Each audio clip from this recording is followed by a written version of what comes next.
What's up, guys? Welcome, Daily Theologians. This is a repost from Dr. MacArthur. I did this maybe 2 years ago. You're not going to want to miss this. Stick around. Just listen to the story. Very cool. But in a sermon from 1978, I wasn't even born yet, he told this story, which he read in the Presbyterian Journal.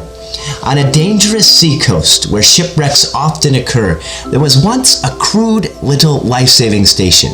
The building was just a hut, and there was only one boat, but the few devoted members kept a constant watch over the sea, and with no thought for themselves, went out day and night, tirelessly searching for the lost.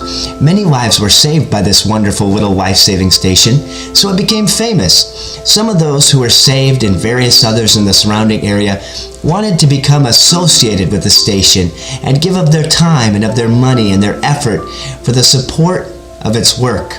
New boats were bought, and new life-saving crews were trained, and the little life-saving station grew. Some of the members of the life-saving station were unhappy that the building was so crude and poorly equipped. They felt a more comfortable place should be provided as the first refuge of those saved from the sea, so they replaced the emergency cots and beds and put better furniture in the enlarged building. Now the life-saving station became a popular gathering place for its members, and they decorated it beautifully and furnished it exquisitely because they used it as sort of a club.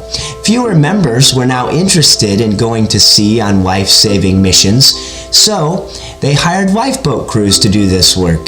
The life-saving motif still prevailed in the club's decorations, and there was a liturgical lifeboat in the room where the club held its initiations.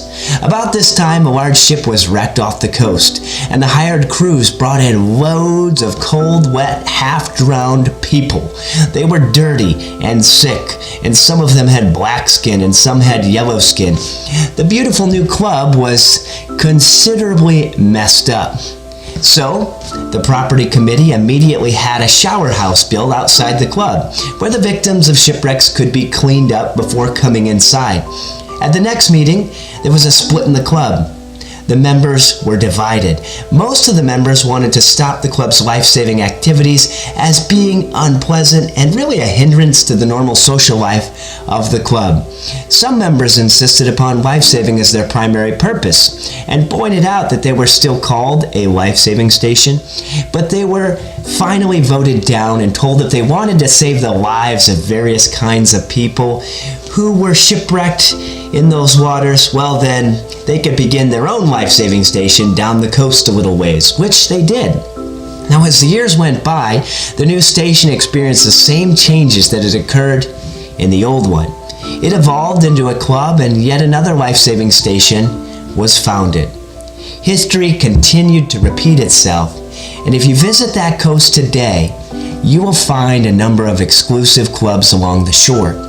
Now, shipwrecks are frequent in those waters, but most of the people drown.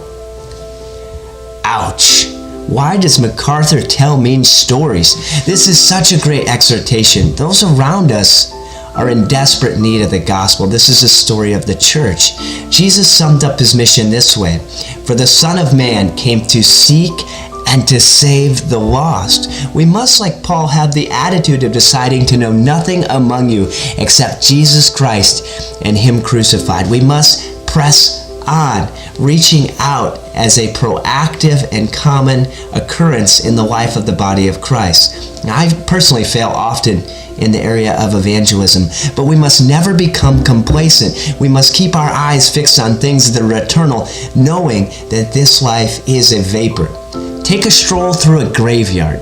We did this recently with my daughter, and it was in disarray. It was really kind of sad. They long ago had ceased to care for this graveyard. The tombstones were falling apart. The large monuments were eroded beyond recognition. But as we walked through this dilapidated graveyard, I wondered about these people's stories and if they knew the Lord. But one tombstone from the early 1800s stood out. It said this in King James, but I'll read it in modern English: "Come to me, all you who are weary, and I will give you rest." All of humanity is either marching towards judgment or glory. And it's a paradox of the Christian life that we maintain our joy through this life, but we must reach out to help others.